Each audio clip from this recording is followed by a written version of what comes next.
Muchas gracias y bienvenida, doctora. Te agradezco mucho, Caro, tus palabras y pues agradezco también la participación del doctor José Víctor y de mi compañerita María Elena Anaya. Gracias. Pues sin más preámbulos, me gustaría que comenzáramos este conversatorio en donde creo que hay muchos puntos, esferas, enfoques para abordar el tema de las neurociencias. Adelante, Sara, adelante, doctora, adelante. Estoy por aquí y si alguien tiene algún comentario, a favor de levantar la mano, yo estaré dando seguimiento a los comentarios aquí y en nuestras redes sociales para poder compartirlos. Muchas gracias, Caro. Pues vamos a iniciar esta conversación, este día, esta pequeña jornada que hemos preparado para ustedes, con un tema que ha sido como de mucha novedad, ¿no? Estudiar las neurociencias.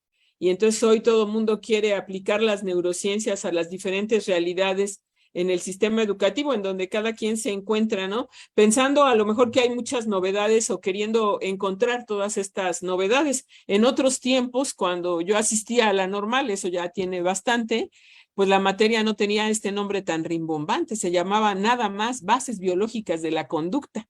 Y entonces, pues ahí estudiábamos, ¿no? Desde el desarrollo prenatal, la cuestión biológica y también un poco ya el tema del cerebro y etcétera, y otras aportaciones que hacían diferentes científicos a la educación y diferentes estudios. Hoy veo yo que se estudia mucho al cerebro. A ver, primero o antecedente a esta etapa en la que estamos ahora está en los estudios del cerebro para ver si el lado derecho funciona de un modo y el lado izquierdo de otro, ¿no? Y entonces que si tiene tales características porque funciona más su lado derecho que el izquierdo.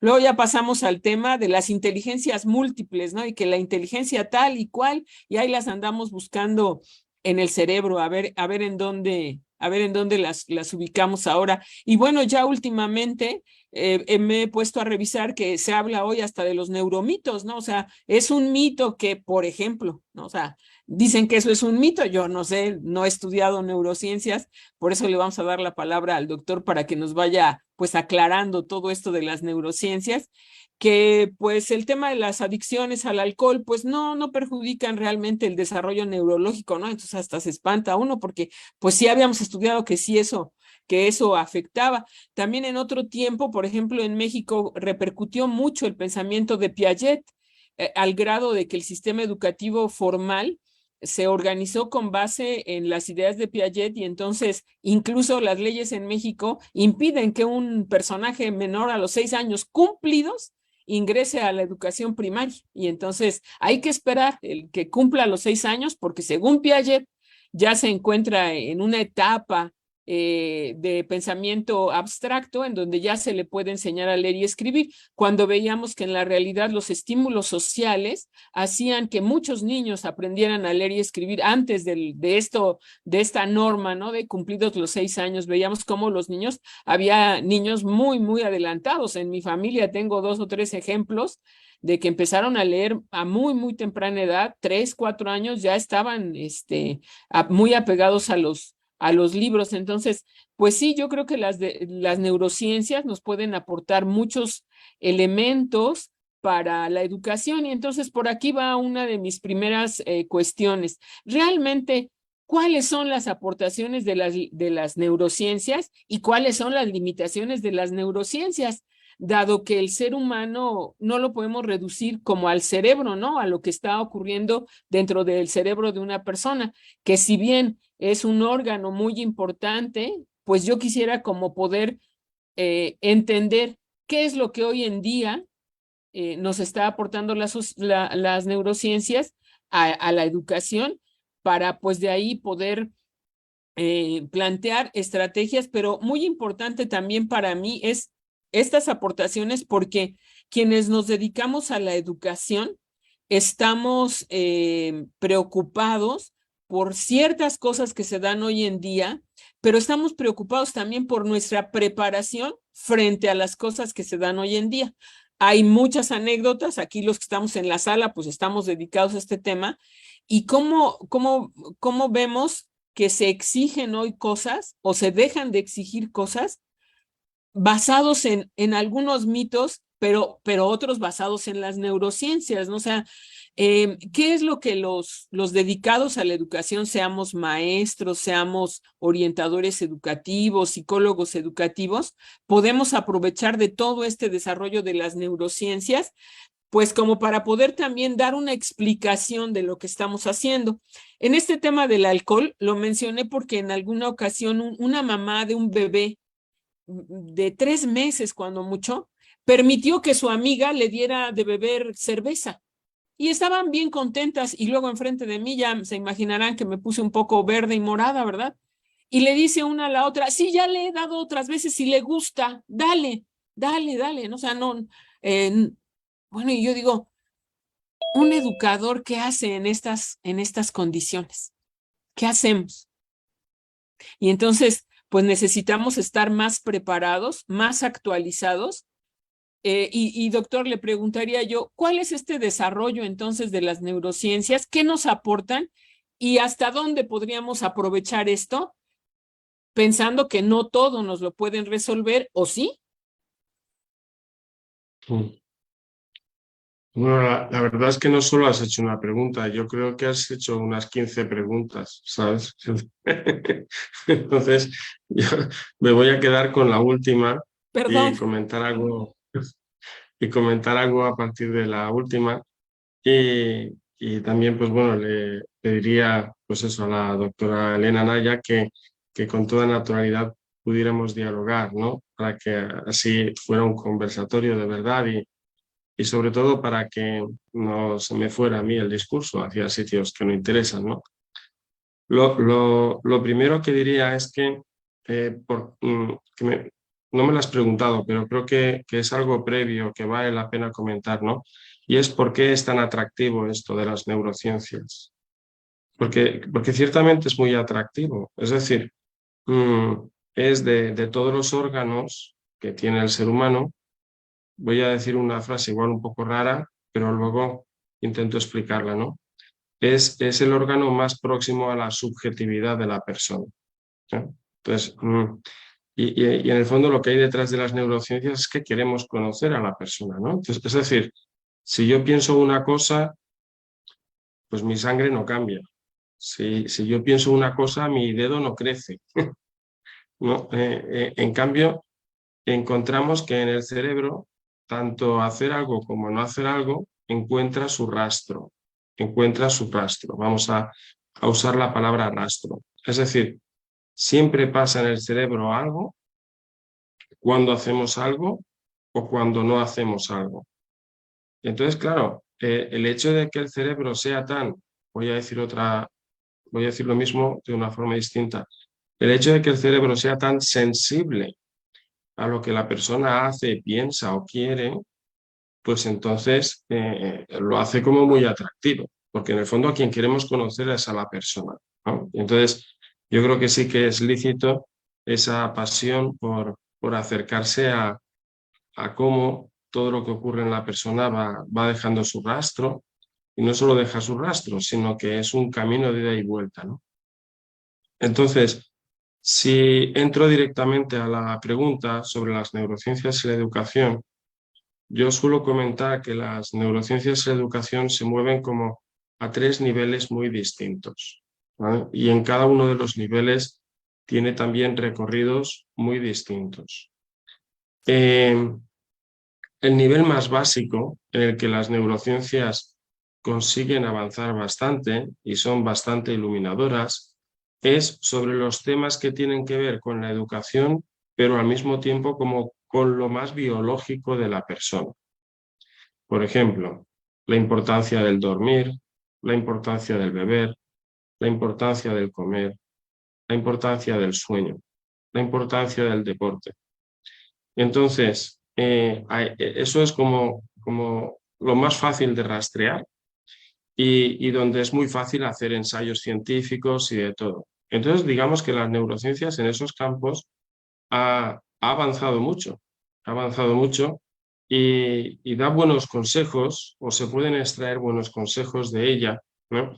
Pero en el fondo, todos los buenos consejos que salen de ahí no son distintos de los que aquí en España, pues diríamos, los consejos que te puede dar tu abuela que te quiere.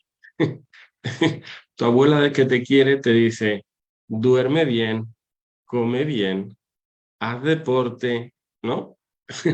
Esos son los consejos que te da tu abuela que te quiere, ¿no? Pues esos son los mismos consejos que da la neurociencia. Luego está bien que las abuelas y las neurociencias vayan por el mismo sitio. Y la verdad es que coinciden muchísimo, coinciden muchísimo. Y da pistas interesantes. Por ejemplo, además, algo que también demuestra que al final la gente hace caso a las neurociencias solamente si las neurociencias dicen lo que uno quiere escuchar. Porque si las neurociencias dicen lo que uno no quiere escuchar, no le hacen caso. Pues, por ejemplo, que los jóvenes tienen otro biorritmo, ¿no? Y entonces eso de empezar tan pronto, desde luego, no es favorecer sus biorritmos, ¿no? O la importancia del desayuno, ¿no? O la importancia del dormir y, por tanto, que hay que cuidar la forma de irse a dormir, ¿no? Y uno no puede estar preparando el sueño de cualquier forma, ¿no? Con un móvil o con lo que fuera. Es decir, de todas estas cosas, la neurociencia ha dicho muchas cosas, pero bueno, insisto que digamos que a nivel social y popular, incluso también a nivel a veces de los colegios, solo van a hacer caso de las neurociencias en la medida que digan lo que la gente quiere escuchar, ¿no? En este mismo nivel, que es el nivel más básico, también aparecen cosas muy importantes, pienso yo, más allá un poco de los consejos de la abuela, pero que no escapan a lo que diríamos la sensatez humana, ¿no? Por ejemplo, las neurociencias en este nivel, estoy en el primer nivel, el más básico, pues por ejemplo, cuando hablan de cómo se va procesando la memoria, pues ven que la memoria es fundamental pues para o sea, los procesos de memoria, el asentamiento de los procesos de memoria se juegan en la época del sueño. Y el sueño, además ven que esos asentamientos de la memoria, habría que explicar un poco qué es el asentamiento, porque parece que es una metáfora que puede dar a muchas imágenes falsas, ¿no? Pero se hace bajo criterios emocionales, ¿no? Es decir, que qué es lo relevante, a cómo lo va a procesar esa persona, no por el grado de insistencia del padre, no por las veces que lo haya repetido el profesor, sino por la experiencia vital y relacional que tenga sobre ello, ¿no? Vale. Pues esto yo creo que es una buena aportación de la neurociencia. ¿Es nuevo? No, para nada. Eso estaba ya más dicho que dicho. Y la misma sensatez yo creo que lo corrobora, ¿no? En cambio vemos que a esto tampoco se le hace caso. Es decir, a las cosas que la neurociencia sabe normalmente se le ignora, pero soberanamente. ¿Por qué? Porque van pensando, no, lo importante es estímulo, estimular al niño, estimular, ¿no? Dice, bueno, pero si el asentamiento de la memoria se está dando por la experiencia subjetiva relacional que ha tenido el niño, que se asocia a ciertas emociones. Luego no se trata de estar dándole descargas eléctricas al niño para que sea estimulado. Lo que se trata de qué experiencia de relación estoy teniendo cuando se está aprendiendo, ¿no? Y esto es el primer nivel, el más básico, donde la neurociencia ha hecho más camino y donde la neurociencia es más ignorada. Es decir, de las cosas que más sabe la neurociencia es de lo que menos quieren escuchar. Y de las cosas que menos sabe la neurociencia, la gente es de lo que más quiere escuchar, pero en las neurociencias se callan y suelen ser un tanto los vendedores de humo los que acaban diciendo cosas que las neurociencias no dicen, ¿no? El segundo nivel en el que las neurociencias hacen camino y hacen un buen camino, y falta muchísimo camino por hacer, es el tema de las dificultades del aprendizaje, ¿no? Entonces, sencillamente quieren como tomarle el pulso al cerebro para ver qué es lo que pasa con personas que tienen dificultades pues, de lectoescritura o con las matemáticas o con cualquier cosa comparado con las personas que no tienen esa dificultad.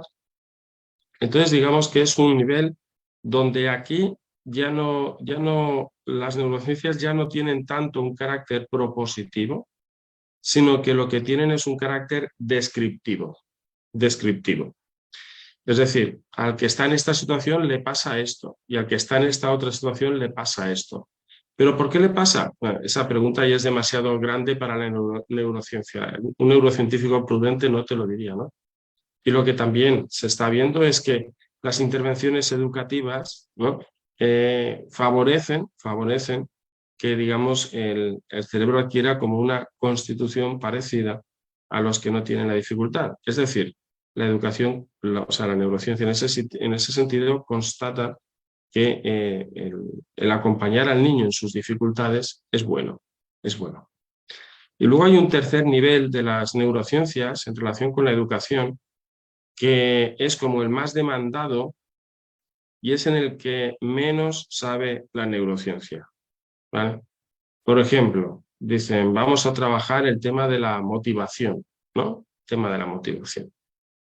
Entonces, claro, la palabra motivación es una palabra muy complicada, porque es una palabra que se usa en filosofía, es una palabra que se usa en psicología, es una palabra que se usa en educación y es una palabra que se usa también en neurociencia. Pero en cada disciplina significa cosas distintas. Entonces, claro, hay que saber que cuando un educador pregunta, ¿pero el niño está motivado? Tal, hay preguntas que al neurocientífico se le escapan. Tú preguntas a un grupo de profesores qué es tener un alumno motivado y dice, ¿no? Pues que tenga ilusión, que tenga iniciativa, que conecte las cosas, que se le ocurra preguntar, que de repente lo traslade a su vida, que se ponga a imaginar y a darle discurso. Un neurocientífico te diría, oye, esa palabra es demasiado grande para mí. Yo no entiendo motivación así.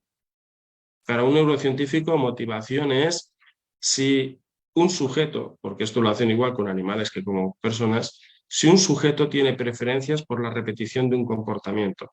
Eso es un sujeto motivado para la neurociencia. Es decir, a una rata le dan a beber agua o le dan comida y si elige algo, pues es que hay una motivación para algo, ¿no?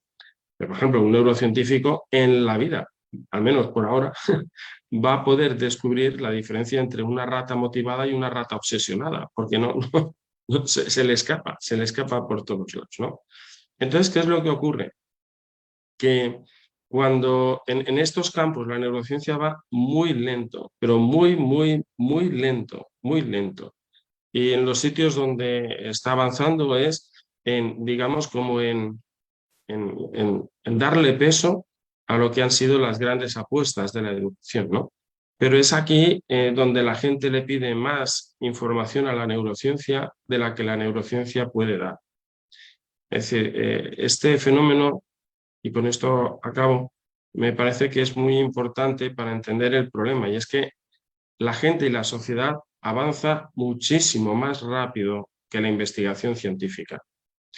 Y la gente y la sociedad hace preguntas a la neurociencia que la neurociencia ni siquiera sabe si tiene recursos para abordar la pregunta. O sea, que nadie tiene que pedir la respuesta cuando ni siquiera sé cómo plantearme la pregunta, ¿no? Pongo un ejemplo y paro, ¿no? Supongo que tal vez algunos de los estudiantes que estén conectados pues puedan conocer a un psicólogo que se llamaba William James, ¿no? Pues este hombre suelta una hipótesis, ¿no? Suelta una hipótesis, es un psicólogo de renombre, en el que coge y lo que dice es que yo no lloro porque estoy triste, sino que estoy triste porque lloro. Se le ocurre a él dar este giro, ¿no? Una cosa es decir, yo lloro porque estoy triste. Si yo digo yo lloro, o lloro, vamos a quitar el yo para que suene mejor, lloro porque estoy triste, si digo eso, quiere decir que lo primero es estar triste y luego me pongo a llorar. Pero si yo digo que estoy triste porque lloro, lo que estoy diciendo es que lo primero es llorar. Y el hecho de llorar es lo que me pone triste. Claro, ¿qué es llorar? Una cuestión biológica. ¿Qué es estar triste? Es una cuestión subjetiva. Pues este hombre dijo que estamos tristes porque lloramos. Es decir, lo que él dijo, dicho en complicado, es que la biología antecede a la subjetividad. Bien, eso lo dijo en 1890. Va a costar más de un siglo que la ciencia demuestre que esto es falso. Va a costar más de un siglo que la ciencia demuestre que esto es falso. Pero en cambio hoy en día lo sigue creyendo todo el mundo, ¿no? Porque todo el mundo dice, lo primero es la emoción, que eso es biológico. Y luego viene los sentimientos, que eso es subjetivo. Pues todo eso es un rastro de las propuestas de William James, ¿no? Entonces, y entonces eso es una problemática muy grande, ¿no? No sé si Elena quieres comentar o cómo Sí, funcionamos. muchas gracias, sí. José Víctor, no, a ver, me parece apasionante lo que dice José Víctor. Yo, desde el ámbito de la psicología y un poco destacando, pues este avance que es evidentemente real y que de alguna manera ha generado pues un impacto, ha generado un relieve científico y social, el hecho de voltear a ver a las neurociencias y el impacto que tiene en la educación, incluso en la manera en cómo bien refería a él, que queremos tener hábitos que probablemente la forma en cómo los queremos vivir no distan de los buenos consejos de la abuela que te quiere, ¿no? Pero finalmente tiene un impacto porque es dicho, ¿no? Desde el ámbito científico. Creo que también yo destacaría esta parte, ¿no? Que se ha vuelto un enfoque sintético e integrador de alguna manera, o que por lo menos lo ha intentado. Hemos volteado a ver y seguramente es un tema que tiene bastante que ver con nuestra necesidad de certezas. Justo estos aspectos que aparentemente nos dan un sentido de localización de habilidades mentales. Y creo que no es así, ¿no? O sea, yo creo que esto sigue siendo un misterio y la persona va más allá de entender cómo funciona el cerebro o en dónde se activan, pues incluso la motivación o el miedo, ¿no? Y entonces creo que nos ha faltado seguir insistiendo y creo que para mí este es el tema central en el gran aporte colaborativo que debemos de seguir teniendo entre la investigación de la multidisciplinariedad, ¿no? Que yo creo que aquí es donde tenemos que aprender a escucharnos. Pareciera una contradicción. Por un lado, estamos muy fincados en la neurociencia y sin embargo, me pasa mucho en la práctica terapéutica y clínica que la gente está ávida, ya que entiende dónde pueden estar algunas situaciones que son aporte de la neurociencia, la gente está ávida por entender el sentido de su vida, ¿no? El sentido de su vida, que eso realmente nos remite a algo mucho más profundo, ¿no? A la participación de la filosofía o entender por qué, ¿no? La forma en cómo fue criado estos estilos, ¿no? Que seguramente ahora que estamos reunidas personas que por ser padres o ser formadores nos interesa profundamente el generar virtudes, el poder hacerles vivir a las personas la adhesión de su voluntad a lo bueno, pues en realidad va más allá de localizar pues un sitio para encontrar la explicación de lo por qué suceden las cosas, ¿no? Entonces me parece, la verdad, muy interesante lo que comenta José Víctor y bueno, pues sería mi observación, ¿no? Sí, fíjate, por hacerlo conversatorio, Sí, sí. que esto del localizacionismo, ¿no? Es una forma de querer comprender el cerebro, ¿no? Entonces, claro, la gente hace comprensiones en función de los datos que tiene, ¿no? Entonces, para que os hagáis una idea, yo veo que Andrés es joven, no sé cuántos años tienes, pero no sé, 20 y tantos tendrás por ahí, más o menos. Sí, muy bien. Pues nada, pues eso quiere decir que naciste sobre el 2000, ¿no? Tal vez un poquito antes, por ahí estabas. Entonces, pues apenas 5 años, apenas 10 años antes de que naciera Andrés, fue fue la primera vez que pudimos ver lo que pasaba en un cerebro sin necesidad de que estuviera muerta la persona. Es decir, no se tenía capacidad para saber qué pasaba dentro. Claro, eso por un lado. ¿Eso qué quiere decir? Que antes, ¿vale? Es decir, hace 30 años solo, hace 30 años, ¿qué se pensaba del cerebro? Pues se llegó a la propuesta localizacionista que ha comentado Elena, que no es más que pensar que una área del cerebro tiene una función y otra área tiene otra función. ¿Y por qué pensaban eso? Bueno, lo pensaban con lógica, o sea, no es que fueran tampoco gente que habla por hablar, lo pensaban con lógica, es decir, uno iba andando por la calle y le caía un ladrillo aquí y de repente no hablaba, pero seguía andando. Entonces dicen, bueno, pues eso será que habrá una parte para hablar y otra parte para andar, ¿no? Claro, entonces en la medida que todo eso ha ido creciendo en la capacidad de ver, se han dado cuenta que esas explicaciones son falsas en cuanto metemos la complejidad. La vida es compleja, ¿no? En cambio, aún sigue esa tendencia y esa forma de hablar, ¿no? Yo creo que si cualquiera de los que nos oyen o ven eh, vieran a una persona andando por la calle, yo creo que a nadie se le ocurriría decir, mira, unas piernas andando. O sea, yo creo que nadie diría eso, ¿no? Unas piernas andando, ¿no? Entonces dices, hombre, pero si anda con las piernas, ¿por qué dices eso? No, es que las piernas es lo que más se mueve.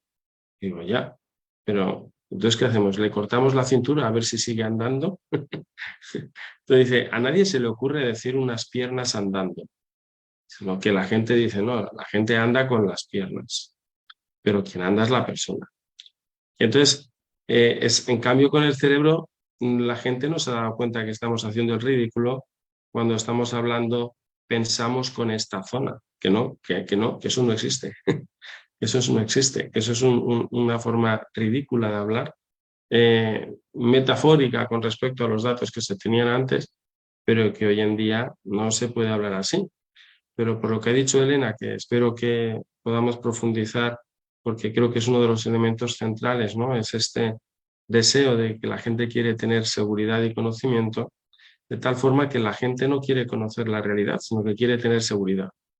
Y las explicaciones simples muchas veces tranquilizan, aunque ocultan pues, la complejidad de la realidad. Me gustaría si Andrés quiere tomar la palabra, hacer alguna de las preguntas que tiene por allí preparadas. Enciende tu micrófono.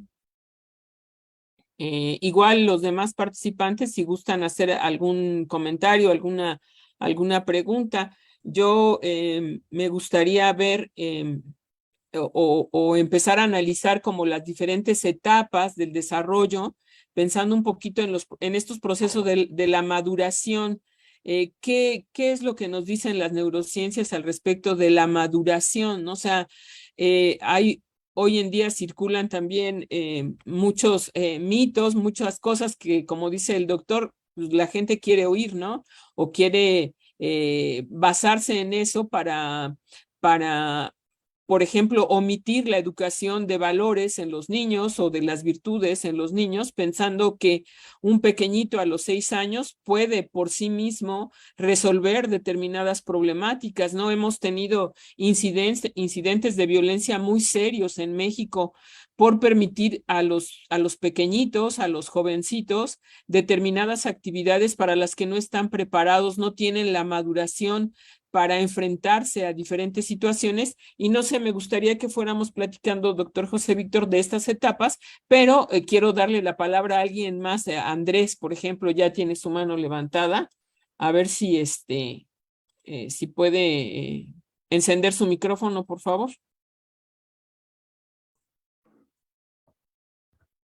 No sé si nos puedan apoyar para que pueda activar su micrófono. Andrés Albarrán, muchas gracias. Ya quedó, muchas gracias. Antes, maestra Carolina, había visto su mano levantada. De todos modos, comienzo. Adelante, Perfecto. Andrés. Muchas gracias. Pues sí, justamente me parece bien importante todo esto que estamos mencionando el día de hoy con respecto a las neurociencias y su aplicación, su aplicabilidad, ¿no? Personalmente había preparado unos puntos más particulares ya dentro del entorno de lo que sería el aula. Mientras tanto, parece que estamos como primero entrando como en calorcito y viendo esta parte de lo que serían las teorías y demás, ¿no? En ese sentido, pues me gustaría también como abordar un punto con respecto a los neuromitos que se estaban como mencionando al principio, ¿no? Uno de ellos, y justamente aterrizándolo a lo que el doctor se estaba mencionando al principio, pues justamente el hecho de usamos únicamente el 10% del cerebro, esta frase icónica que varios de nosotros conocemos, que pues incluso varios de nosotros hemos dicho alguna vez también, ¿no? Pues aquí es donde justamente sale a relucir esta parte de tener los conocimientos previos y entonces intervenir sobre ellos, ¿no? Esta situación de primer momento conocer lo que componen los hemisferios cerebrales, un poco dar cuenta de el hecho de qué es a lo que cada uno de ellos, su función en particular, y a partir de ahí irnos un poco más a la particularidad, ¿no? En el sentido de los lóbulos frontales, por ejemplo, otras partes del cerebro que siguen dándonos esta misma activación, esta misma actividad para el hecho de volver a intervenir bajo diferentes puntos de vista, ¿no? En ese sentido, pues, esa sería como mi aportación en ese primer momento. Ya más adelante seguramente lo estaremos aterrizando a intervenciones bajo la neurodidáctica misma, y seguramente por ahí tendremos también otra perspectiva. Muchas gracias y bueno, también muchas gracias por estar aquí, por esta invitación. Muchas gracias, Andrés. Como dice el doctor, creo que no fue una pregunta, sino como varias. Y la mía también es un comentario y quisiera atreverme a hacerla al mismo tiempo que Andrés, tal vez en palabras más mortales o de cristianos, justo de estos neuromitos, ¿no? Yo me acuerdo mucho cuando era más joven que ahora, que decían que el microondas que generaba cáncer y mataba y que no compraras un microondas en tu casa, ¿no? Entonces estos mitos que se van cayendo y que las ciencias van avanzando, y entonces también qué neuromitos existen en la actualidad, cuáles sí son ciertos y cuáles no son ciertos, sobre todo para poder dar consejo y acompañamiento más que consejo a los chicos adolescentes, en mi caso, que nos rodean. Bueno, pues contesto a la primera pregunta, lo del 10%, ¿vale?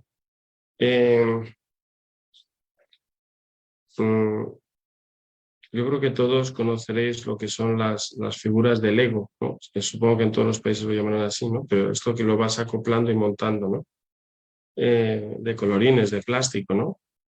Entonces, estas figuras de Lego, si tú pones en internet concursos de Lego, ¿no? Verás que la gente con piezas de plástico a veces hacen cosas increíbles, ¿no? Te construyen la nave de la Guerra de las Galaxias con Lego, con una hiperrealidad increíble y te han gastado 1.000.000 de piezas de Lego, ¿no?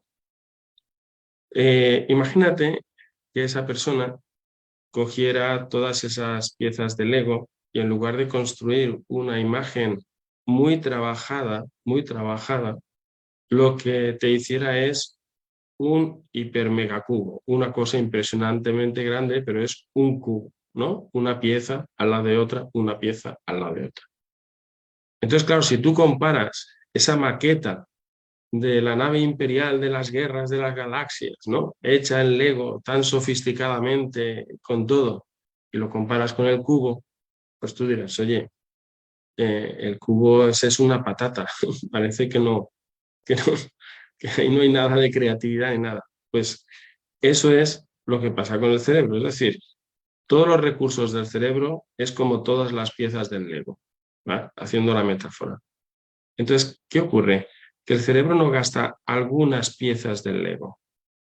El cerebro no gasta el 10%. El cerebro gasta siempre el 100%. Que lo que tú hagas con el cerebro sea una patata de cubo, o sea, una supernave imperial, eso ya es otra cosa. ¿Vale? Entonces, no es que estemos usando el potencial que dicen, ¿no? ¿Cómo se llama la película esta tan famosa, ¿no? Que es muy bonita, pero es todo mentira, ¿no? Pero es muy bonita. Una cosa no quita la otra. De Lucy, la de Lucy. Entonces, pues dices, no es que gastemos el 10%, lo gastamos siempre todo el cerebro, porque el cerebro no puede funcionar a partes, no puede. O sea, la misma biología del cerebro impide un funcionamiento a partes, ¿no? Pero que lo que nosotros hagamos sea un cubo o sea una superconstrucción, eso ya no lo da el cerebro. Entonces, eso es lo primero que habría que clarificar sobre ese mito, ¿no?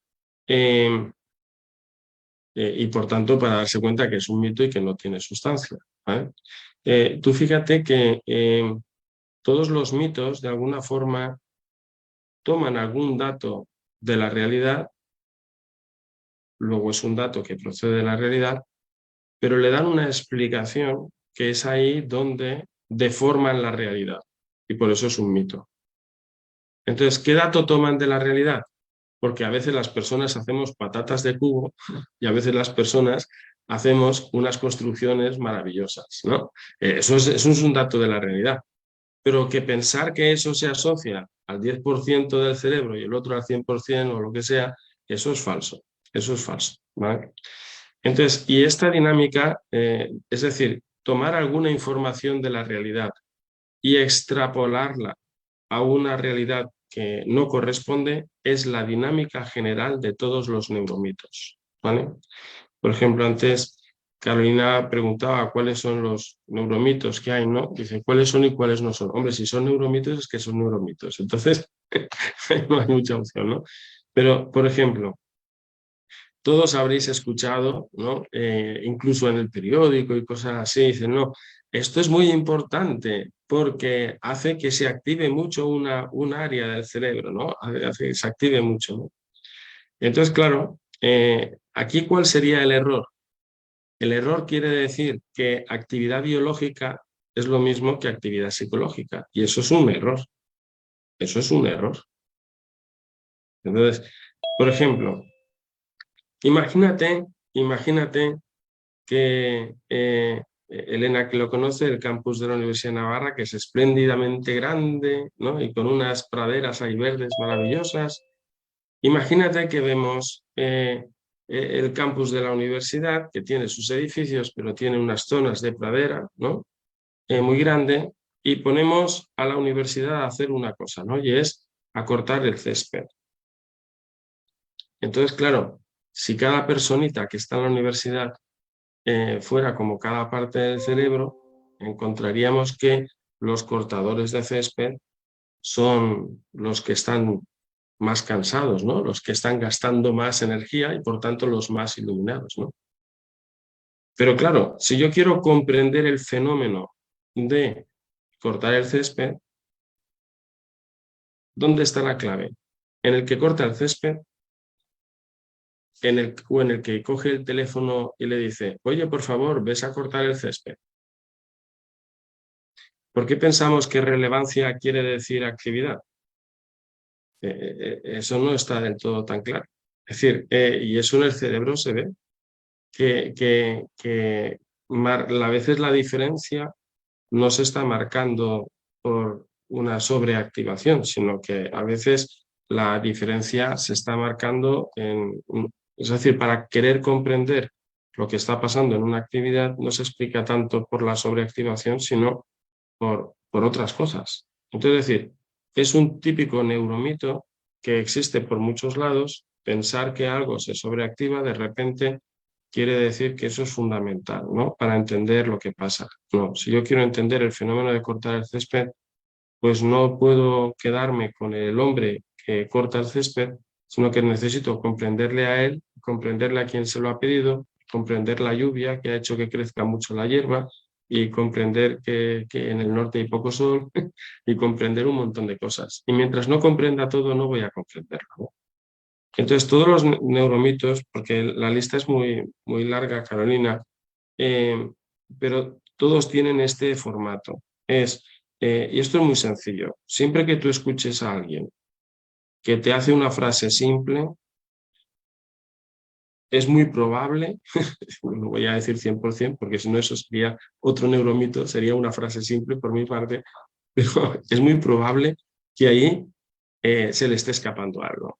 Se le esté escapando algo. O sea, no es que solo eso ocurra en el cerebro, es que eso ocurre en las personas, ¿no? Dices, ¿por qué me gritas? Porque me has puesto nervioso. ¿No quieres que te grite? No me ponga nervioso. Esa frase tiene muchos errores, pero entre otros tiene el error de la simplicidad, ¿no? Porque parece que esto sea un mecanismo de causa-efecto, una barra que golpea a la siguiente, ¿no? O sea, eso no es cierto. Entonces, todos los neuromitos que explican las cosas con simplicidad, que es una tónica general, yo creo que es, o sea, más que empezar a enumerarte todos, creo que es bueno tener como un criterio para reconocerlos, ¿no? Y aquí volvemos otra vez que acudir a las abuelas es un buen punto de referencia, ¿no? En este caso lo diríamos a través de la palabra sensatez. Sensatez, ¿no? ¿Por qué? Porque además con esto de los neuromitos está muy afincado. Incluso se ha hecho pruebas de coger a personas, sentarles, hacerles una explicación científica de por qué el neuromito es un neuromito y es falso, y salir de la sala y seguir pensando en el neuromito. O sea, que porque la gente, es lo que estaba diciendo antes, más que querer conocer la realidad, quiere quedarse tranquilos con una comprensión de la realidad, ¿no? Entonces, un estudio curioso es que, pues nada, a muchísimas personas les preguntaban, ¿no? Estas frases son ciertas o falsas, para ver si distinguían los neuromitos de la verdad, ¿no? Y luego les hacían algunas preguntas, como, ¿y usted lee revistas científicas? ¿No? Entonces, lo que era curioso es que cuantas más revistas científicas leían, más neuromitos se creían. Es decir, leer menos revista científica y acudir a la sensatez parece que es un punto de mayor seguridad. Yo estaba tratando, doctor, de aplicar estas 3 cositas que apunté yo, ¿no? Para descubrir un neuromito. Parte de una cuestión muy simple que aparentemente tiene lógica, ¿no? Pero solo es aparente. Esta parte también la veo yo como en las ideologías, ¿no? Acabo de ver una lámina en donde dice luchando por la igualdad de las mujeres, y entonces ponen una lámina de que hay menos mujeres en las facultades de ingeniería que hombres. Pues eso es ¿qué tiene que ver el feminismo o la discriminación? No, o sea, no tiene nada que ver, pero te lo ponen como una información muy sencilla, muy clara y muy evidente, ¿no? Hay menos mujeres en las facultades de ingeniería. Bueno, tratando de aplicar lo que usted está diciendo, y luego no siempre todo tiene una explicación, o hay que separar las explicaciones biológicas de las psicológicas, ¿no? Entendí esto como otro principio que pudiéramos aplicar a las cosas. Y entonces aquí se me ocurrió pensar en las ideas de la programación neurolingüística, ¿no? Tú concéntrate y verás que eres abundante. Tú concéntrate y verás que eres famoso o poderoso, ¿no? Tú puedes, tú échale ganas, etcétera, etcétera. Pues, ni que fuera tan sencillo, ¿no? O sea, por muchas ganas que yo le eche al asunto ahorita, no voy a poder subir el Iztaccíhuatl. Y espero que estén de acuerdo conmigo, pero habrá quienes me estén dice y dice que le tengo que echar ganas, ¿no? Y que con las ganas es más que suficiente, porque pues todo es el poder de la programación neurolingüística. Estoy por ahí en lo correcto, no sé, Elena o el doctor que me digan, ¿no? O sea, no, Sara, estás mal, ya estás aplicando mal estos principios. Y por ahí también veo la manita levantada de Sonia. Ahorita.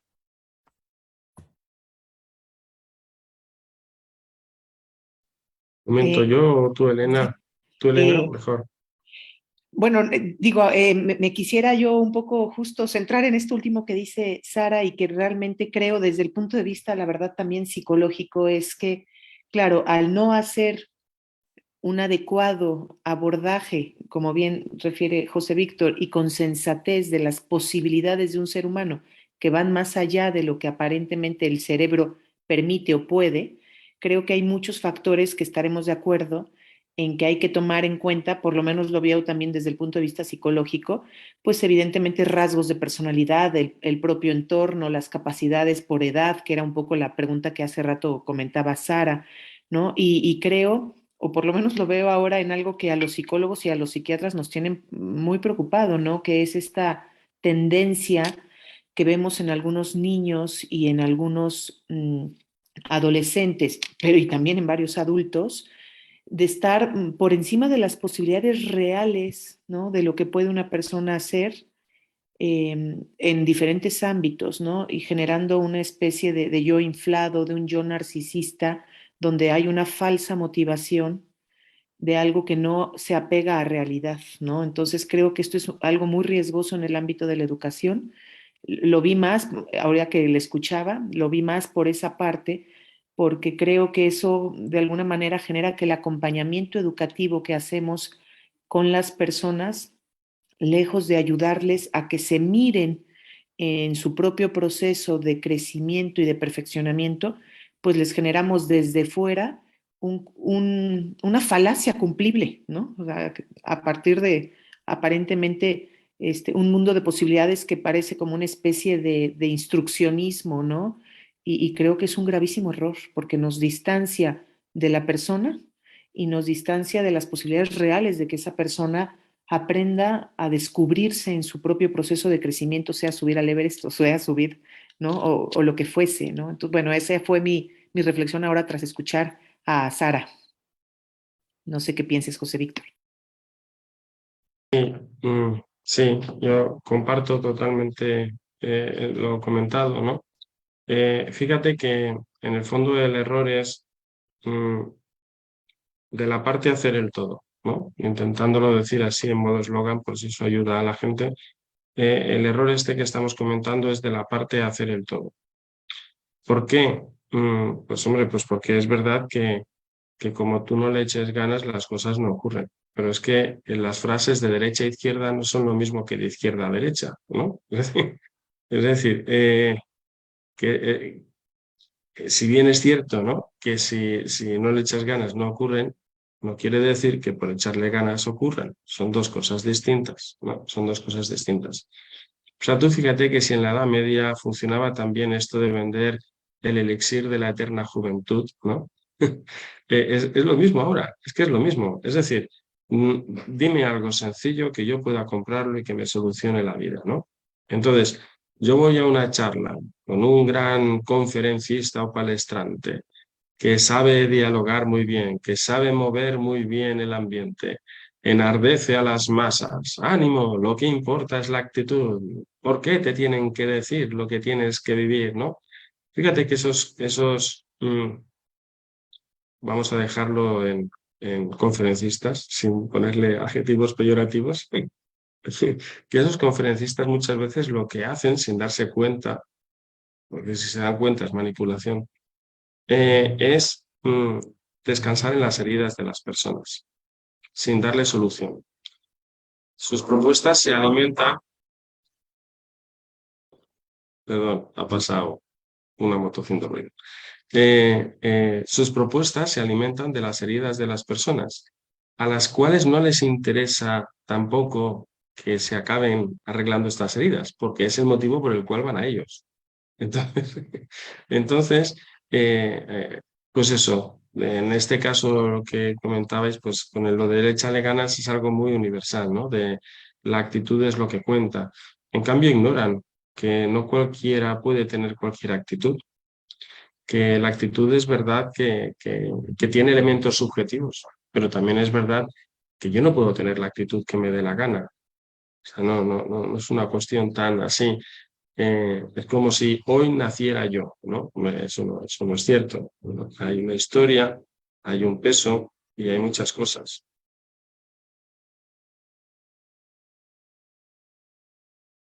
Qué interesante, doctor, de verdad que sí nos lleva a la reflexión. Me gustaría escuchar a Sonia. Sonia Hernández, adelante que tienes la mano levantada.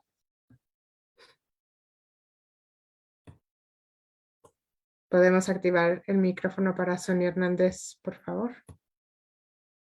A ver, creo que ya lo tiene levantado. Sí, ya, buenos días, buenas casi ya tardes, doctor. Pues mire, escuchaba yo, por ejemplo, la afirmación de la psicóloga María Elena Anaya en relación a que es interesante el revisar la aportación de otras ciencias y tener una visión integral que a lo mejor había faltado. Y le escucho a usted afirmar, por ejemplo, que hay algunos mitos como no se usan partes del cerebro y que se usa la totalidad. Generalmente cuando yo he asistido a alguna conferencia y que marcan, por ejemplo, las diferencias del hombre y la mujer, que se activan más zonas del cerebro en la mujer, que el cuerpo calloso es más ancho o más reducido en el hombre, etcétera. Entonces, como que los científicos, y yo creo que la tendencia actual es que la ciencia pues, se basa mucho en lo palpable. Y también y sé que luego, por ejemplo, cuando nos presentan esta información, dicen, pues hay estudios y obviamente estudios que llevan algo tangible, que revisan no sé, no me acuerdo, todos los dispositivos para ver la actividad en el cerebro y nos comentan esto personalidades que pues son con doctorado y etcétera, igual que usted. Y a usted lo oigo ahorita afirmar que se usa todo el cerebro. Entonces no sé si también existan experimentos, porque luego finalmente uno pues no tiene el tiempo para estar revisando la bibliografía y decir, a ver, estos experimentos cómo se realizaron, cuáles son los resultados. Uno va a una conferencia y le cuentan a uno todo esto. Yo a usted también lo iba a afirmar que se usa todo el cerebro, entonces no sé si haya estudios que también estén basados en, pues, en las reacciones del cerebro o cómo se haría esta afirmación. La pregunta exactamente cuál es, Sonia.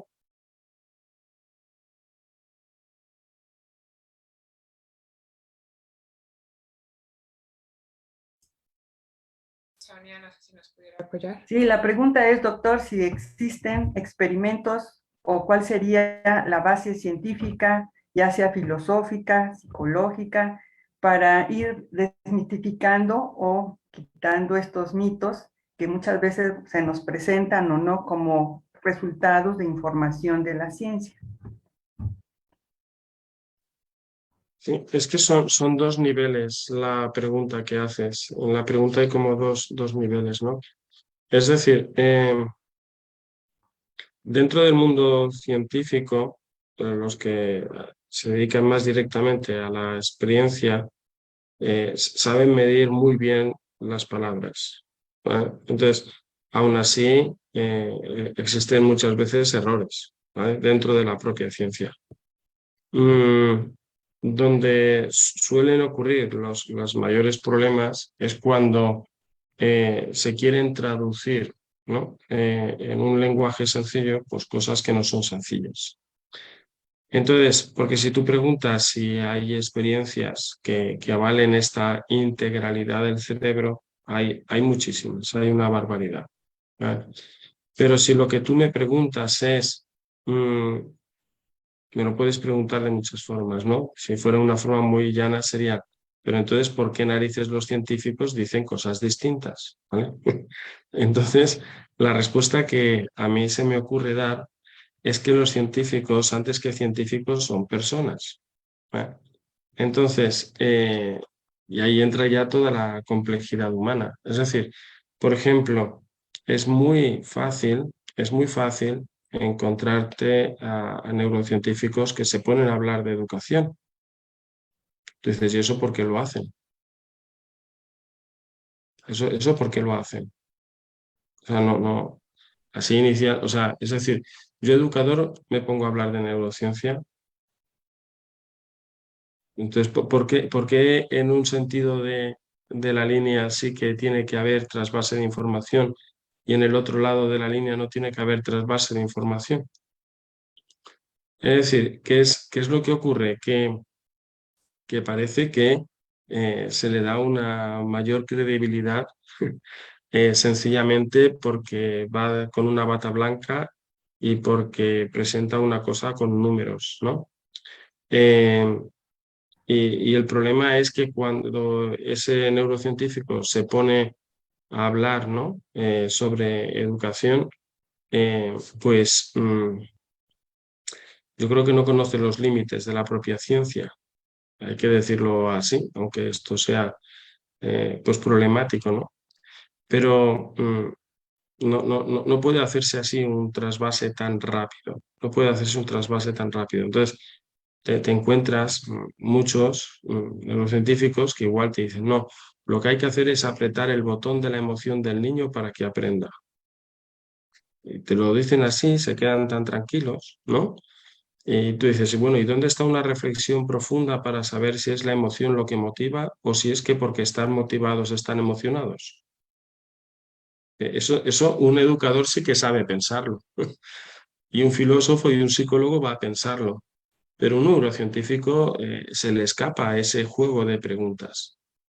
Entonces, claro, pero te encuentras, pues eso, vamos, no digo nombres porque si dices un nombre a esa persona habría que darle espacio para hablar y como aquí no puede hablar, no puedo decir su nombre, ¿no? Pero que te encuentras que lo dicen con toda tranquilidad, pero es que eso no se puede decir. Entonces, si tú preguntas por qué no dicen todos los científicos lo mismo, yo quisiera cambiarte la pregunta. Y es, ¿por qué no dicen lo mismo todos los políticos? ¿Por qué no dicen lo mismo todos los médicos? O sea, porque en el fondo, incluso dentro de la misma ciencia, hay muchas cosas en construcción y siguen habiéndolas en construcción. Tú fíjate que de la neurociencia, con lo que comentaba antes, a partir del tema de la edad de Andrés, ¿no? Esto es una cosa muy reciente. O sea, esto es una cosa muy, muy, muy, muy reciente, ¿no? Entonces, claro, el hecho es lo que decía antes, la sociedad pide claridades y avanza con sus requerimientos a una velocidad muchísimo más rápida de lo que la ciencia le puede seguir. Entonces, mm, yo siento la confusión, ¿no? Por todos los que, incluso yo mismo, ¿no? Si contribuyo a marear, pero tampoco está mal salir un poco mareados, porque si sales mareado, al final te das cuenta que tienes la responsabilidad de tomar una decisión, ¿no? Y eso es bueno.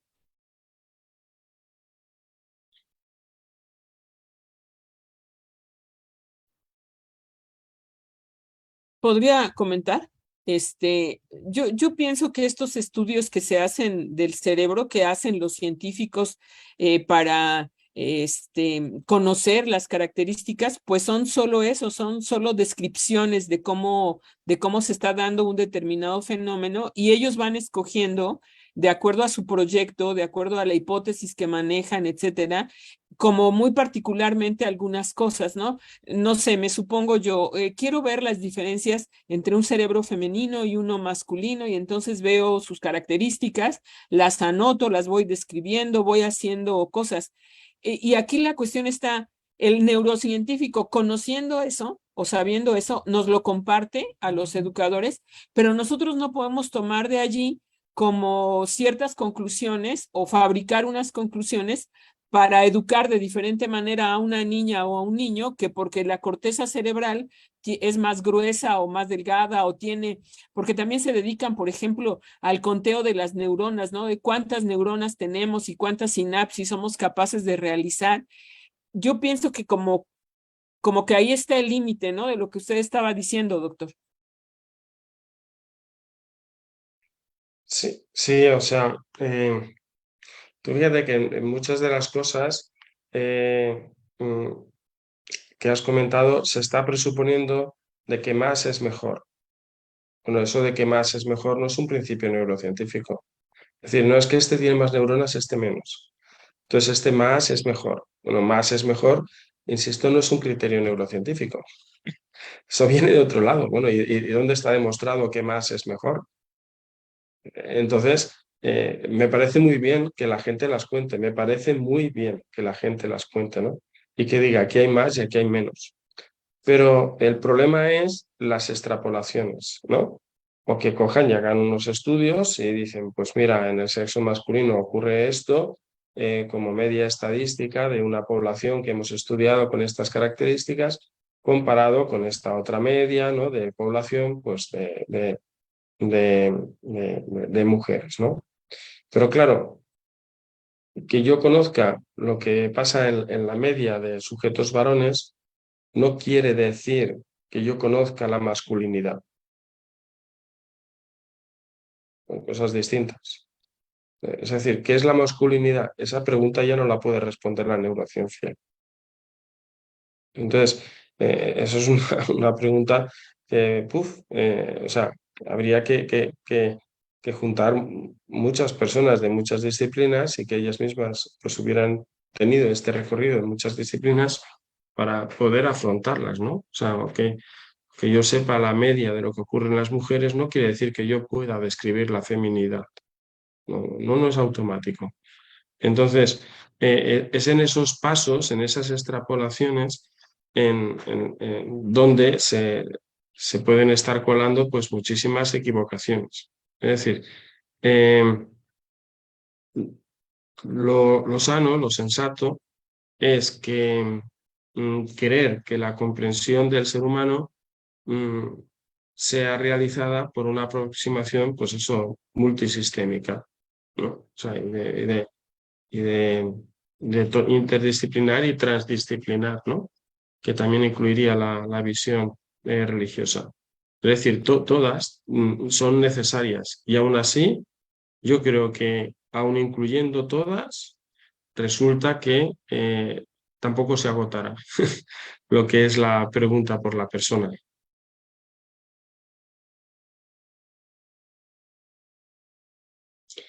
Estudio colaborativo, pregunta Sonia. Sí, sí, sí, sí, hay muchos estudios colaborativos entre neurocientíficos y científicos humanistas, sí, o sea, por ejemplo, en el grupo en el que comentaba antes, o sea, cuando estaba en la Universidad Mente Cerebro, estamos ahí, o sea, en la Universidad de Navarra, en el grupo Mente Cerebro, todos los que estamos allí somos personas de dobles carreras y titulaciones, precisamente para poder hacer trabajos pues, que vayan integrando muchas disciplinas. Entonces ahí te encuentras a uno que es genético, pero también es filósofo, ¿no? O sea, trabajos de esos hay muchísimos, hay muchísimos hechos.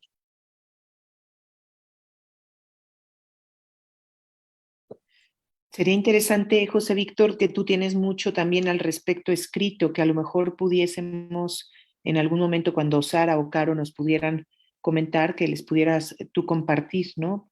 O generar, Sí, sí, a lo mejor sí, una pista. en la misma página de Up2You, si vais a la página de Up2You, que sería las 3 W, up2you.educación, perdón, up2youeducación.com, o sea, Up2You escrito, creo que mejor va a ser que lo escriba en el chat, Eh, porque el Up2You está en inglés y educación está en castellano. O sea, ya lo tenéis ahí, up2youeducación.com. Ahí hay una parte que es recursos de investigación.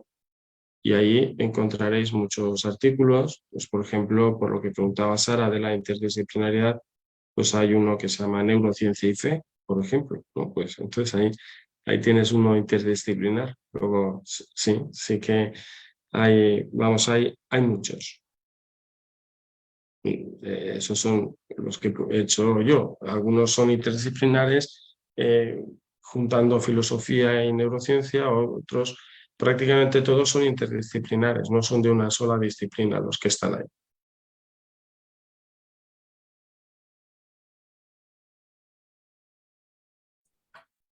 Muchas Gracias. gracias, doctor. Adelante, Elena, me parece que ibas a comentar algo. No, no, a ver, para mí ha sido un gran hallazgo, la verdad lo digo con sencillez y cariño, ¿no? Sin ningún tipo de elogio excesivo. Ha sido un gran hallazgo encontrar a José Víctor porque me ha ayudado a entender muchas cosas desde mi propia práctica psicológica, ¿no? Y muy unida al tema de lo educativo, porque cuando estamos frente a un grupo de papás o de formadores, como pueden ser los que están aquí presentes, o jóvenes como Andrés que quieren entender, ¿no? Y que traen una visión evidentemente mucho más deseosa y clara de la parte científica, creo que no solo seguir lo que José Víctor aporta, que es muchísimo, como también a otras personas que están dentro del propio departamento en la Universidad de Navarra, creo que a mí sí me lleva al deseo, ¿no? De esta parte colaborativa, ¿no? De saber que no debemos descartar ni despreciar, ¿no? Lo que ya en el ámbito de la educación, en el ámbito filosófico, incluso en la propia práctica de la psicología, las necesidades emocionales, ¿no? Yo últimamente me ha servido muchísimo para poder hacer aproximaciones educativas a los padres, a los formadores, tratar de entender cuál es el anhelo profundo de una persona, que va más allá de la localización, ¿no? De un asunto en el cerebro, el saber, ¿no? Cómo nos vinculamos con los demás y cómo justo este encuentro personal del que José Víctor habla bastante y cómo educar justo desde las emociones genera un impacto educativo enorme. Y creo que hoy, si intentamos automatizar o si intentamos materializar lo que queremos lograr en las personas, estamos muy lejos de poder lograr este impacto profundo y transformador, ¿no? Entonces, no, yo realmente lo único que quisiera es, porque tiene mi reconocimiento y yo soy incluso absolutamente alumna de él en este sentido, que me ha servido muchísimo aprender. Eh, y creo que el hacer estas lecturas, pero no descartar ni tener una actitud despreciativa a lo que aporta la educación, creo que es algo interesantísimo, ¿no? Era un poco lo que yo quería reforzar.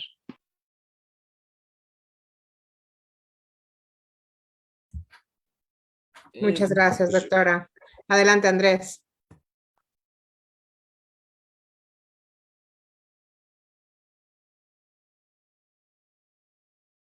Creo que no. Sí, muchas gracias. Ya tengo la activación para...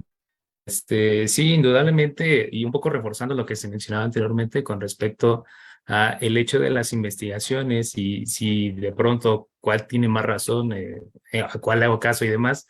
Yo diría, y además, nada más como un punto de reflexión, sí tener como base estas partes de lo que serían investigaciones que anteceden, ¿no? Aquellas investigaciones que por supuesto nos sirven de alguna manera como base, pero que a final de cuentas, pues a través de los grupos, quienes estemos en docencia, hago este cálculo, que los grupos pues intervenir de esa manera a través de una reflexión constante, ¿no? A propósito de nuestro propio campo educativo, pues sobre ello comenzar a hacer reflexiones y comenzar pues efectivamente a dar resultados. Un poco esta parte, metodologías de investigación y demás.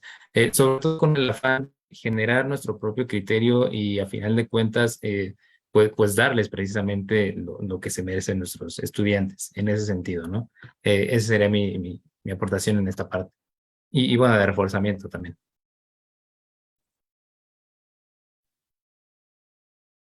Pues si queréis, cojo la pregunta que Carmelita ha puesto en el chat.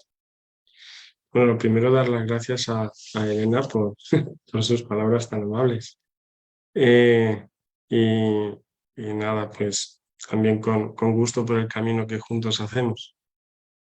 Bueno, vamos con la pregunta de Carmelita, que dice: ¿qué pasa con las nuevas corrientes como entre la neurociencia, el mindfulness o meditación neurolingüística? Bueno, el mindfulness tiene mucho más estudio, me puedo centrar en eso bueno, para no hacerlo todo muy largo, ¿no? O sea, voy a intentar responder primero desde una visión como más científica y luego me paso a una consideración más educativa y filosófica, ¿vale? Pero voy a empezar por la parte como más científica. Los primeros estudios que se hicieron con temas de mindfulness empezaron a salir todos muy bien. Es decir, había gente que hacía mindfulness, gente que no hacía mindfulness, y a los que hacían mindfulness luego les evaluaban en distintas cosas y resulta que empezaban a salir muy bien. Entonces, pues de ahí decían, ahí va, pues esto del mindfulness tiene que ser muy bueno. Entonces, luego siguieron investigando más y un problema muy repetido con el tema de mindfulness es el tema de lo que a nivel de investigación de lo que se llama el grupo control.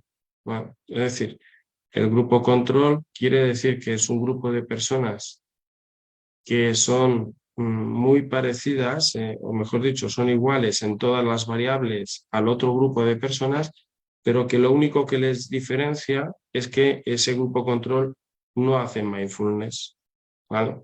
Es decir, o sea, es una cuestión de diseño de investigación lo que estoy diciendo, ¿vale? Es como decir, si tú quieres saber cuánto sol necesitan los garbanzos para germinar, a ver, que te pongo un ejemplo bien distinto, si tú quieres saber cuánto sol necesitan los garbanzos para germinar y haces dos experimentos, uno con no sé cuántos lumens, que es como se mide lo que sería la iluminación, ¿no? Pues uno con tantos lumens y otro con menos lumens y otro con menos lumens, así hacen una escala. Claro, todos los grupos, todas las cajitas de garbanzos tienen que ser todas iguales. Es decir, en todas las cajitas de garbanzos tienen que haber la misma cantidad de garbanzos, con el mismo espacio, con el mismo tipo de tierra, con el mismo tipo de humedad, ¿no? Tiene que ser todo igual, con el mismo tipo de temperatura, para que lo único que cambie de grupo en grupo es la cantidad de luz. Y entonces así descubren cuál es la cantidad de luz óptima para que germinen los garbanzos, ¿no? Si lo hacemos igual con el tema de mindfulness, imagínate que en lugar de poner rayos de sol, lo que ponemos es el mindfulness. Tiene que haber un grupo que no haga mindfulness y otro grupo, perdón, un grupo que sí que haga, que es donde metemos el mindfulness, y otro grupo donde no haga mindfulness. Pero estos dos grupos tienen que ser totalmente iguales, ¿vale? En ciencias sociales, por un lado, es imposible tener grupos totalmente iguales, ¿no? Con los garbanzos se puede conseguir bastante, pero con ciencias sociales no. Pero además, ¿dónde está el problema que se descubrió después de haber hecho ya muchos estudios de mindfulness? Es que, dicen, por ejemplo, cogen a dos grupos de personas, ¿no? Creo que se ven las dos manos. Los dos están viviendo una vida loca, ajetreada, porque todos van corriendo de aquí a allá al trabajo, todos no tienen tiempo para respirar, todos no tienen tiempo para reflexionar, todos van exigidos porque tienen que pagar, tienen que trabajar, tienen que hacer horas extras. Los dos llevan una vida loca. Y de repente aquí hay un grupo de personas que dice, yo no quiero una vida loca, me apunto a mindfulness, ¿no? Y entonces comparan a los que han dejado la vida loca y se ponen a hacer mindfulness, se ponen ahí a pensar, se ponen a guardar silencio, se ponen a concentrar sus energías en el entrecejo, se ponen a hacer todo, ¿no? Y lo comparan con los otros que siguen locos, ajetreados y todo. Y entonces al grupo que está haciendo mindfulness le sale todo muy bien. Entonces, claro, ¿pero por qué le sale muy bien? ¿Le sale muy bien por el mindfulness o le sale muy bien porque en algo están dejando la vida loca? Porque están comparando a gente que lleva la vida loca con gente que dejó la vida loca para meter cierto espacio de humanidad, como sencillamente guardar silencio, nada más, y mirar tu respiración, ¿no? Entonces, claro, dijeron, pues vamos a hacer más estudios. No podemos comparar a los que llevan la vida loca con los que llevaban la vida loca, pero se han saturado y dicen, me paso en mindfulness. No. Ahora vamos a compararlo con los dos dejan la vida loca, pero uno se va en mindfulness y el otro se va a pasear. O uno se va al mindfulness y otro se apunta a clases de cerámica. O uno se va en mindfulness y el otro que se apunta a un círculo de lectura y de videoforums donde se sientan, discuten y leen. Y entonces ahora los efectos del mindfulness desaparecen. Entonces tú dices, bueno, entonces, ¿dónde estaban los efectos del mindfulness? ¿No? Y luego además es el problema de efectos a corto plazo, efectos a largo plazo. Además, incluso las propias personas que estudian el mindfulness ven que esos silencios solamente acaban siendo de ayuda en las personas que además, por su propia cuenta, desarrollan además una buena relación de compasión con otras personas. Entonces tú dices, hombre, porque el mindfulness cuando se vende en los colegios se vende como una técnica. Tú haces esto que te funciona. Si se vende como técnica ya hemos caído en la simplicidad. Si es simplicidad es un mito, porque la vida no es simple, ¿no? Tómate la pastilla y te curas, ¿no? Eso podrá funcionar en algunas cosas muy medidas con parámetros hiper mega medidos y controlados. Pero en la vida ordinaria de las personas te venden una técnica, dice, tú haces esta técnica y apruebas matemáticas. Que no, que la vida no funciona así. No funciona así. Entonces, claro, se venden como técnica. Y cuando tú comparas esa técnica con otras técnicas, entonces ya todo se diluye. Entonces, claro, y luego además van apareciendo estos otros problemas, ¿no? Y todos estos problemas los estoy comentando solamente desde lo que serían criterios científicos necesarios para la validación. ¿Vale? Si ahora abordamos el tema de mindfulness desde otra perspectiva, que sería como más filosófica, entonces ahí aparece otra cosa. Yo me acuerdo que una vez tenía curiosidad y fui a un congreso se llamaba de bienestar, ¿no? De bienestar se llamaba el congreso. Y entonces llamaron a un budista, que allí fue el budista con su traje así naranja, ¿no? De butano, fue allí y tal, ¿no? Y entonces empezó a hablar y cuando empezó a hablar yo le entendí, porque ese hombre ese hombre, o sea, era budista. Entonces, como, yo digo, si lo que está diciendo es budismo puro. Entonces, yo digo, si es muy coherente, pero la gente de allí se enfadó. Y digo, ¿por qué se enfadó? Si cuando entró todo el mundo le aplaudía, porque decía, viva el mindfulness, viva no sé qué, no sé cuántos, pero imagínate una sala de 1000 personas, ¿no? Pero cuando él empezó a hablar desde la postura filosófica que sostiene. Entonces, su primera frase fue, las emociones son malas. Así, a palo seco, la suelta así, ¿no? Y todos diciendo, ¿cómo? ¿Cómo? Si yo quiero estar eufórico, yo no sé cuántos, tal. Entonces yo digo, pero si lo que está diciendo es puro budismo, no se está inventando nada este hombre. O sea, este hombre no se sale nada, lo estaba haciendo muy bien, pero a la gente les molestó muchísimo. Claro, ¿por qué? Porque en el fondo la perspectiva que hay detrás de todo el budismo es pues lo que vio Buda, la gente sufre porque no tiene lo que quiere, total, vamos a hacer algo para que no quiera. Pero claro, tampoco puedo hacer algo que sea querer no querer, porque si quieres no querer ya quieres algo. Luego tampoco puede ser querer no querer. Tiene que ser algo donde metas a la persona en un estado de pasividad. Y ahí tienes al mindfulness. Entonces, claro, tú dices, pero eso es lo que de verdad queremos nosotros. O sea, porque yo lo que pienso es que la persona necesita hacerse cargo de su vida y no pensar que las emociones son malas, sino que en las emociones mi vida se está expresando. Yo necesito conocer mi vida. Entonces, no voy a vivir ajeno a mi propia vida. Entonces, tengo que saber por qué vivo lo que vivo y conocer la génesis, la historia, lo que ha pasado, las personas que se han cruzado. Y las emociones no son más que el punto de partida para un camino de interioridad, ¿no? Pero claro, ¿cómo voy a hacer ese camino si pienso que son malas y de lo que se trata es de quitarlo? Entonces ahí tenemos otro problema, que cuando venden el mindfulness dicen, no, es una técnica, no es budismo, déjate de rollos, es una técnica que asume una postura filosófica budista. Eh, pero, pero eso no lo quieren decir. ¿Por qué? Porque si no, no entrarían, por ejemplo, en muchísimos colegios católicos. Muchísimos colegios católicos han quitado la oración y se han puesto a hacer mindfulness. Porque como les da vergüenza rezar y el mindfulness está de moda, lo meten y no se dan cuenta que lo que están haciendo, no, vamos, es hasta incluso contrario a lo que ellos piensan. Luego, por otro lado, ahora ya me salgo un poco de la parte filosófica y lo comento más a nivel comercial, de repente todo lo venden como mindfulness. Y eso también es un error. Es decir, oye, que pararse, sentarte, cerrar los ojos, atender tu respiración y tal, eso es bueno, claro que eso es bueno, pero eso no es mindfulness. Eso lo ha hecho todo el mundo toda la vida, ¿no? O sea, entonces, pararse a guardar silencio, estar atento a lo que vives y de ahí, desde ahí, guardar eso, pensar y abrirte, eso no es mindfulness, eso lo ha hecho toda la vida todo el mundo, ¿no?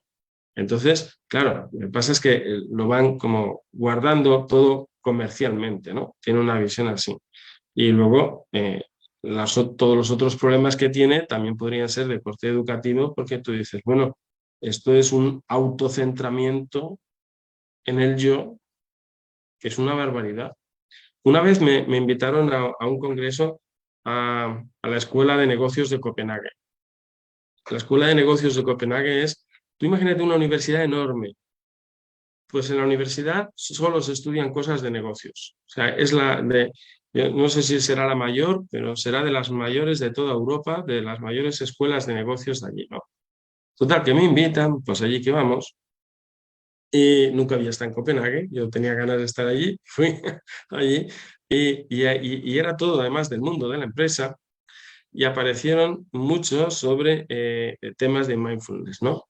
Y entonces, entre charla y charla, aparecía alguien, ¿no?, que hacía una sesión de mindfulness. Y digo, pues voy a hacerlo, a ver qué pasa, ¿no? Y entonces, el truco estaba en intentarlo dormirse, porque yo cuando todo se pone así tan silencioso, enseguida se me va y me duermo, ¿no? Pero tenía que intentar estar despierto. Entonces, había una mujer allí, pero una mujer o sea, me refiero, todos de un recorrido enorme profesional y de un éxito enorme, ¿vale? De que le siguen mucha gente. Pues esta mujer dice que todas las mañanas hacía el arco de protección. Entonces el arco de protección, después de estar ahí recorriendo todos los puntos, y ahí me ves a mí allí en Copenhague recorriendo todos los puntos, digo, vamos a hacerlo, tal, no pasa nada, vamos a hacerlo. Y entonces llega un momento que coge, creo que se me ve el brazo, y entonces describía un arco sobre su cabeza, ¿no? Entonces, por 7 veces con el brazo derecho decía, estoy protegida del mundo, estoy protegida del mundo. Y luego otras 7 con el otro brazo, estoy protegida del mundo. Bueno, resulta que a la cena yo cené con esa persona, ¿no? Y le dije, oye, me he quedado con una curiosidad. ¿Tú por qué dices estoy protegida del mundo? ¿Por qué no dices estoy abierta al mundo? ¿Por qué no dices estoy abierta al mundo? ¿Qué necesidad tienes tú de protegerte? Y entonces ahí ya la cosa se descompuso y entonces yo dije, claro, porque en el fondo son dos perspectivas. O un yo, y queriéndome proteger y bajo una sospecha todas las relaciones. Pues chico, ábrete al mundo, ábrete a los demás, confía, relaciónate, ¿no? Déjate interrogar por los demás, ¿no? Entonces tú dices, ¿pero qué queremos educar? Entonces, desde aquí, es decir, yo creo que se abren muchos interrogantes por muchos lados.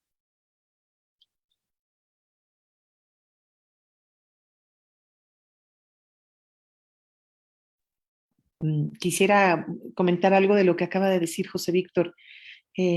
Justo esta parte donde me parece que la tendencia natural ahora, ¿no? Tantas conductas que vemos adictivas en algunos de nuestros chicos, ¿no? Con una especie de aislamiento autotranquilizador, ¿no? Lo diría yo desde la perspectiva más psicológica, en donde en estos refugios falsos, en donde aparentemente buscamos, que nos puede pasar con cualquiera de nuestros educandos o de nuestros propios hijos, ¿no? Que buscan a lo mejor bajo una imagen de autocentrarse, de hacer un relieve de sí mismos, terminan por desencuentros tremendos que tampoco les generan ningún tipo de plenitud, por el contrario, ¿no?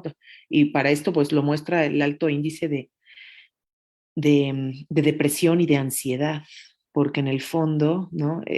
Necesitamos aprender, evidentemente, en muchos momentos de soledad a encontrarnos con nosotros mismos, pero no para que este sea un lugar en el cual aparquemos de manera definitiva, ¿no? Sino que aprendamos a abrirnos a los demás, que ahí es donde se encuentra, a mi parecer, el gran reto que tenemos ahora en la educación, o sea, cómo lograr, ¿no? No hacer de esto un proceso técnico donde yo quiera apretar un botón para que el chico termine, ¿no? Domesticadamente generando conductas, sino este encuentro hoy tan complejo donde parecieran generaciones que a veces tenemos muy poco que compartir, pero creo que ese es el gran reto de los educadores. Me gustó mucho un poco lo que decía hace rato Andrés, ¿no? ¿Cómo hacemos, ¿no? Para podernos vincular y para poder tener esta mirada de encuentro que no es nada sencilla y que va más allá de las neurociencias, ¿no? Porque creo que el gran mal de nuestro tiempo es este aislamiento autotranquilizador, que además es campo fértil de muchísimas adicciones y de conductas que en la medida en que más se aplican, más aíslan. Entonces, bueno, era un poco lo que me llevó a la reflexión de José Víctor. Yo quería completar también un poquito esta idea de centrarse en uno mismo. Nos ha llevado a una sociedad en donde todo lo que tienes que cuidar como docente es la autoestima de los niños. Maestro, no haga esto o aquello porque la autoestima de mi niño, ¿no? Y entonces te dejan sin herramientas educativas y de educación del carácter, ¿no? O sea, ¿cómo hago que los niños crezcan en fortaleza, en servicio, en dar a los demás? Y se vuelve como el centro único, la persona. Un amigo conocido en el ámbito de la orientación educativa nos hablaba de la heteronomía, no solamente de la autoestima, sino de la, perdón, lo dije mal, de la heteroestima, o sea, sino también del dar al otro, de centrarte también en el otro.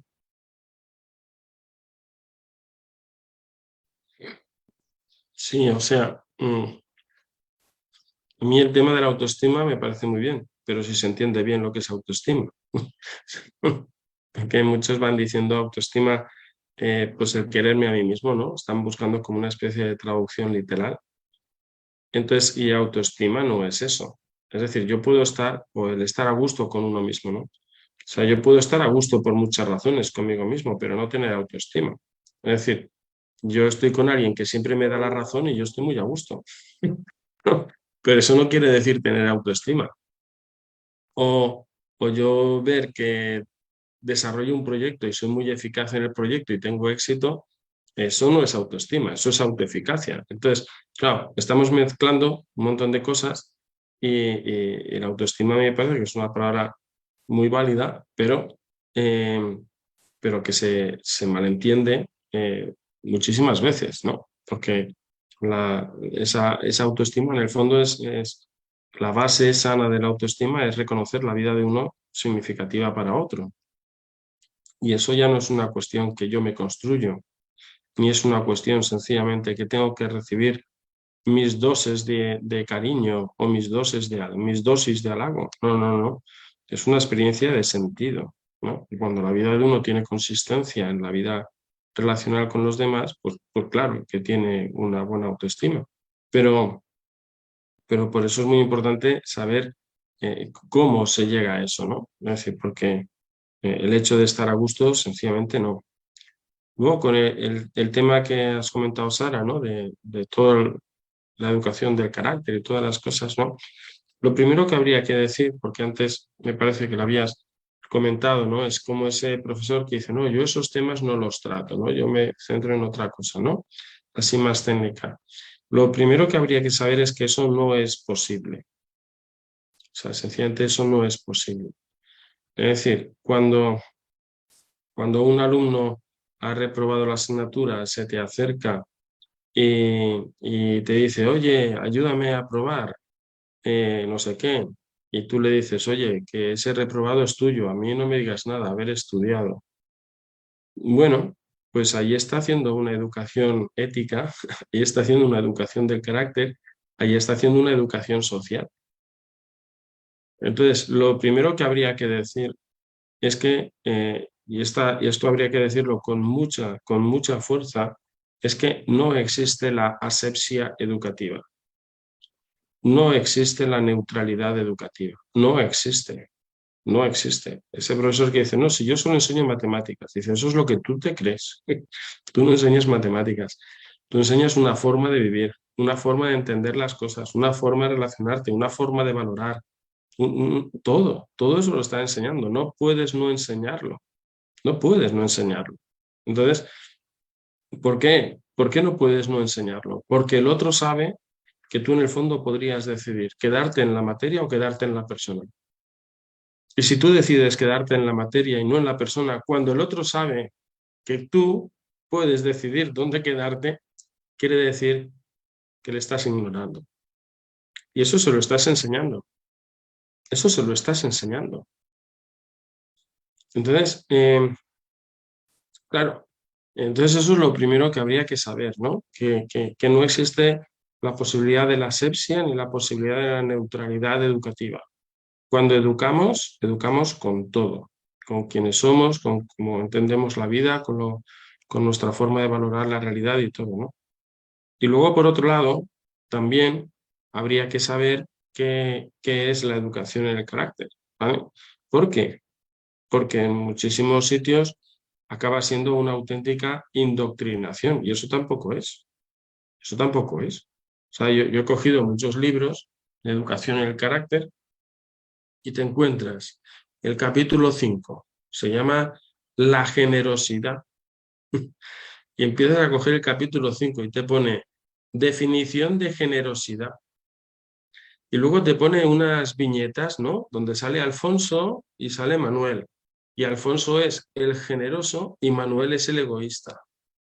Y luego te hacen unas preguntas para coger y decir, oye, qué bueno que es Alfonso y qué malo que es Manuel. Y luego te empiezan a decir, bueno, ¿y cómo se comporta el generoso? No, el generoso da de lo suyo, el generoso no sé cuántos, el generoso no sé menos. Y luego le dicen al niño, compórtate así. Bien, eso es un libro de total de adoctrinamiento de las personas, que no respeta su libertad y que solo está hecho para la paz psicológica del profesor. ¿Vale? El niño para nada necesita empezar con una definición. El niño lo que necesita es entender su vida y entender por qué a veces soy generoso y entender por qué a veces no soy generoso. Esa forma de educar en el carácter es además puro moralismo, puro moralismo. O sea, Ratzinger comentaba que una de las bases del moralismo es separar el comportamiento de la interioridad y por tanto bendecir o maldecir ciertos comportamientos. Y, hombre, que eso que no se puede hacer. O sea, es decir, cuando yo, al margen de lo que está viviendo la persona, digo, compórtate así, que eso es bueno. Eso es puro moralismo. Eso es cortar a la persona, ignorar su interioridad. O sea, que hace falta tener presente toda la complejidad del acto humano. Entonces, también es puro moralismo cuando vamos dividiendo el mundo en buenos y malos, que eso no es verdad, que eso no es verdad, que ni cuando somos buenos no somos tan buenos y cuando somos malos tampoco somos tan malos. O sea, que dentro de nosotros está todo, está todo. Entonces, caer en esas simplicidades, además, el niño que no es generoso necesita saber por qué. ¿O tú crees que uno nace un día y dice, hoy no voy a ser generoso? No, hombre, no, la cosa tiene su historia. Necesita comprender y descubrir lo que en Up2You llamamos los rastros de humanidad, ¿no? Incluso en las situaciones más caóticas. Entonces, claro, yo entiendo que unos, porque esto de la educación ética es muy complicada, quieren huir y se quieren encerrados en el tecnicismo. Otros lo que hacen es que dicen, pues bueno, que haga lo que le dé la gana. Bueno, pues tan malo es decirle lo que tiene que hacer como decirle que haga lo que dé la gana, porque siempre dices que tiene que hacer. O tiene que compartir, porque tú has dicho que hay que ser generoso y le toca compartir el bocadillo, sí o sí, porque tú has dicho que el generoso comparte el bocadillo. O te vas al otro lado y le dices que lo que tiene que hacer es lo que le dé la gana. Pues eso también es adoctrinación. En los dos casos marcas el qué. Si marcas el qué, además estás cayendo en un moralismo, porque separas la interioridad de la exterioridad. Entonces, claro, aquí tenemos un repertorio complicado. Los que quieren ser aéticos y solo quieren enseñar matemáticas. Los que quieren ser autocentristas, porque aquí en el fondo es que yo esté a gusto y por tanto la ética y el carácter y eso es lo que a mí me guste y ya está, ¿no? Los que van por una especie de idealismo de comportamiento y se ponen a luchar con los anteriores, ¿no? Pues dices, es que tú eres un libertino y el otro le dice, es que tú eres uno que va poniendo argollas a la persona, ¿no? Y claro, necesitamos otra forma totalmente de aproximarnos al mundo de la ética, de los valores y de todo, que venga desde una propuesta que esa es la que yo creo que es consistente y por eso trabajamos en esa línea, que es una propuesta relacional, ¿no? Y por tanto ver cómo eso está, o sea, trabajar el conocimiento de uno mismo, trabajar la toma de decisiones centrada en la mejora de las relaciones, ¿no? Entonces, es un tema pues también muy difícil en educación, pero si os dais cuenta, en los 8 minutos que llevo hablando, este discurso no tiene nada que ver con la neurociencia. Este discurso es un tema 100% educativo, filosófico, antropológico, psicológico, ¿no? No es un tema de neurociencia. La neurociencia, todas estas preguntas se les queda muy grande. Muchas gracias, sí. Pues sí, me creo que regresamos al punto inicial que nos comentaban ustedes dos, que es a la sensatez, ¿no? Regresar a la sensatez y a no disociar al ser humano. Me voy a permitir leer unos comentarios que tenemos tanto aquí en el Zoom como en Facebook a modo de conclusión o cierre para después poder escuchar un mensaje final por parte de ustedes. Nos menciona Carmelita Velasco, dice, muchas gracias por la orientación, excelente explicación. Y en Facebook tenemos comentarios. Lulu García dice que estamos muy interesante, ¿no? Dulce María Aguilar menciona muy interesante el tema. Karina Tobar nos dice, doctor José, muchas gracias por sus aportaciones. Me hacen pensar cómo en educación nos dejamos influenciar por modas y queremos intervenir en nuestros alumnos con técnicas metodológicas, estrategias y no vemos la necesidad de lo que necesitan las niñas y los niños. esas necesidades para ser parte de una sociedad, no en lo individual, sino en el bien común. Gracias por esta mañana de reflexión sobre las neurociencias. Considero que los docentes no podemos reducir la formación de la persona solo con las ciencias, porque dejaríamos de lado todo lo social, cultural, pedagógico y filosófico. Esos son los comentarios. También nos comenta Dulce María Aguilar, mucho que aprender. Sara, no sé si quisieras agregar algo o pasamos a estos mensajes finales. Hay por ahí un comentario de Sonia en el chat.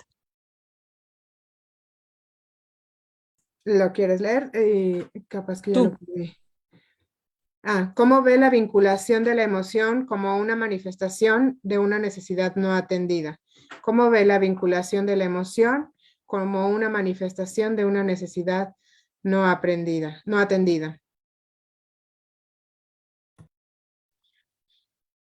O sea, entiendo, o sea, con necesidad no atendida, ¿vale?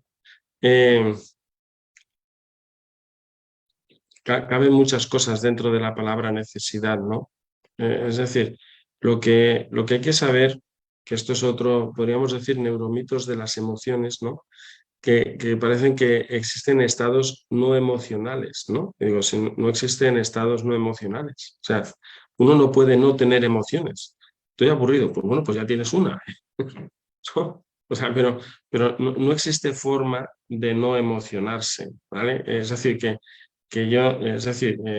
no esté eufórico o que no esté depresivo no quiere decir que no tenga emoción, ¿vale? Tengo 100.000 emociones y no hay situaciones donde uno no puede, o sea, no hay una situación aemocional, ¿vale? Eso hay que dejarlo también muy claro, que parece que muchas veces es un presupuesto ¿no? Porque, por ejemplo, cuando hablan, no, esto es una cuestión meramente cognitiva, ¿no? Que eso no existe, que eso es falso. O sea, que todo es cognitivo, volitivo, emocional y de todo lo que le quieras poner, ¿no?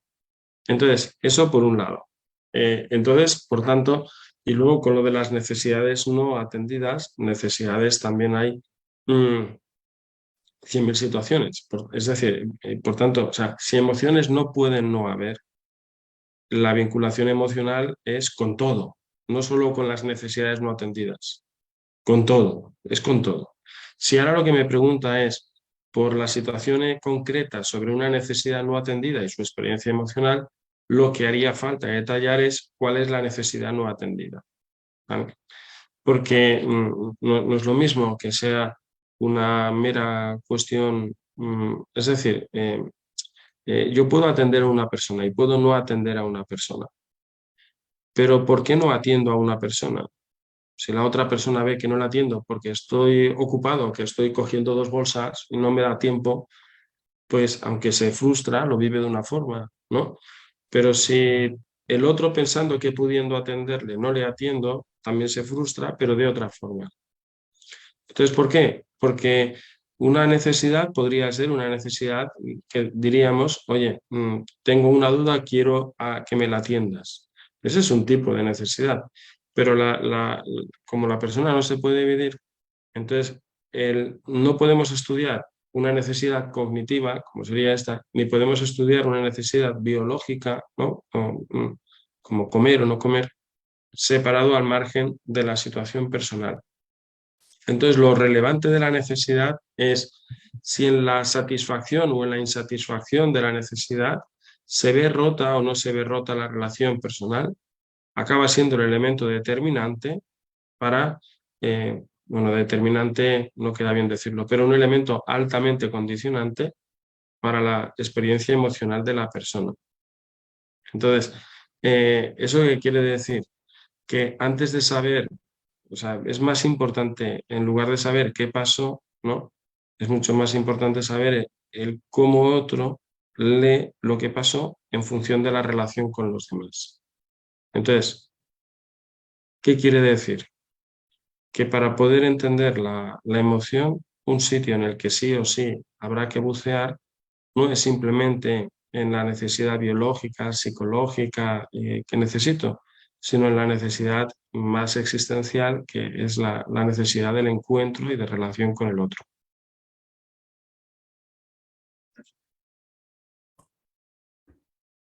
Muchas gracias. Doctora María Elena, no sé si quisieras agregar algo. Bueno, pues para mí fue una experiencia de aprendizaje, de reflexión. Me recuerdo ahora algo que hace tiempo le escuché al propio José Víctor, ¿no? Que la educación no se le aplica o se vive con la persona y no solo a un aspecto de la persona. Y creo que el poner justamente la atención solo en el aspecto, en este caso del campo de la neurociencia, que era justo el conversatorio que nos congregó, pues realmente me parece que es quedarnos con muchas dudas y cuestionamientos sin contestar. Yo creo que aquí el gran reto para los formadores es y sigue siendo justo la persona, ¿no? Y tener clara la complementariedad de las disciplinas que favorecen mirar a la persona desde diferentes ámbitos.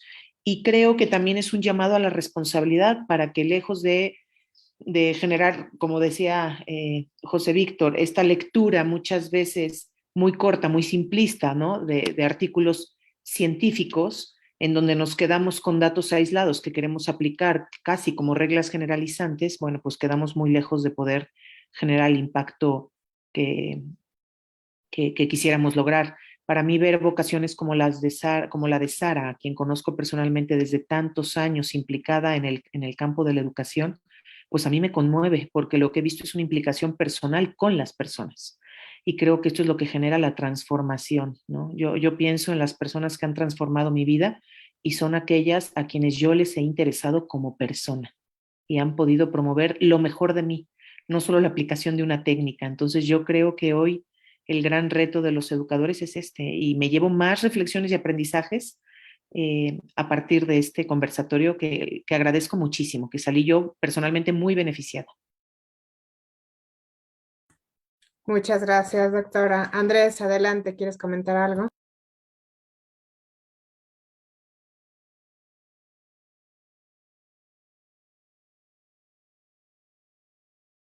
Listo.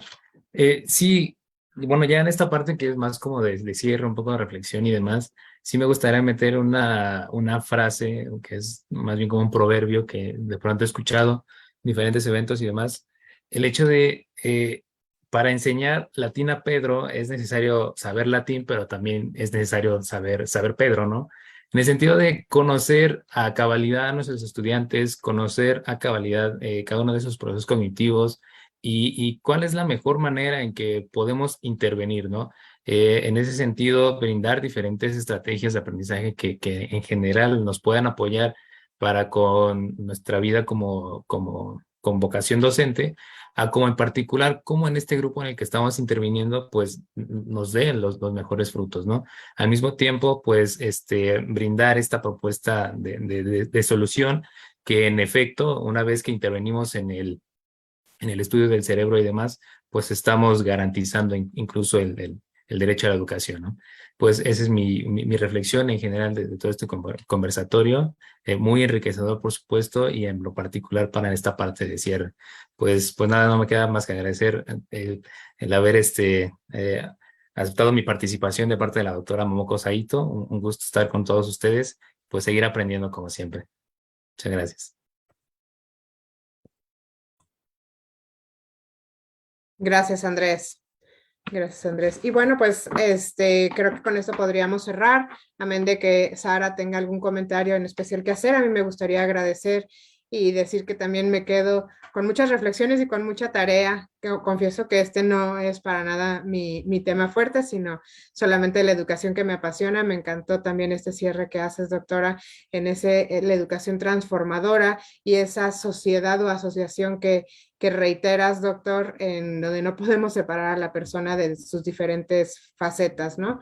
Algo a lo mejor que hemos escuchado varias veces, pero que constantemente, muy a pesar de que estemos involucrados en la educación, nos sucede y constantemente hay que estar recordándolo, ¿no? No hacer esta disociación. Agradecer a COMPIE, al Colegio Mexicano de Profesionales de la Investigación Educativa, a la UBAC Campus Estado de México, a la Alianza de Maestros en Querétaro y el Centro Cultural de los Cruzados de Cristo Rey por haber hecho posible este conversatorio. Sara, adelante si quisieras comentar algo. me voy a sumar a los agradecimientos y a la admiración que hemos expresado, bueno, que hemos expresado por la participación del doctor José Víctor. Yo estoy muy satisfecha en cuanto al logro de los objetivos de este conversatorio. He aprendido muchísimo. Yo sí hice mi apunte, a veces no hago apuntes porque eso ya me lo sé. No, ahorita yo ya tomé nota de varias cosas que quiero estudiar, principalmente porque me interesa en mi participación como orientador o como docente de maestros, etcétera, pues enseñarles todas estas cositas así muy de detalle acerca de cómo podemos identificar una verdadera aportación de las neurociencias, que hay muchas, de lo que no lo es, ¿no? De lo que se vuelve así un poco de venta, de charlatanería. Y pues muchas gracias, doctor, por su participación. Me llevo una gran riqueza de este conversatorio y pedirles a los que estamos aquí, a los que nos están escuchando por las redes sociales, que ojalá pudiéramos compartir esta información con nuestros compañeros, con nuestros amigos docentes, porque creo que también les puede ser de mucha utilidad tener estas bases y poder salir adelante en el día con día, ¿no? En lo que cada uno nos acontece en nuestra escuela o en nuestro salón de clases es muy importante. Y entonces compartir esta información, este conversatorio, pues sería mi petición con el grupo para hacerlo más extensivo. Y muchas gracias por el tiempo que nos ha dado, doctor José Víctor, por su generosidad, por su gentileza. Gracias a todos. Yo también quiero dar gracias a la Universidad Vasco de Quiroga, a vosotras dos, a Sara y Carolina, que lo habéis organizado, gracias a Elena, que fue quien me metió en todo esto.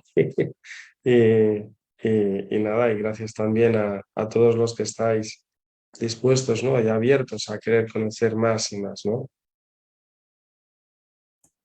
Sin duda, nos quedamos con esta invitación, doctor. Y una vez más, pues gracias desde allá, ¿no? Por esta generosidad en el tiempo. Muchas gracias a todos por seguir esta transmisión y un gusto y un honor haber compartido el espacio con ustedes. Muchas gracias.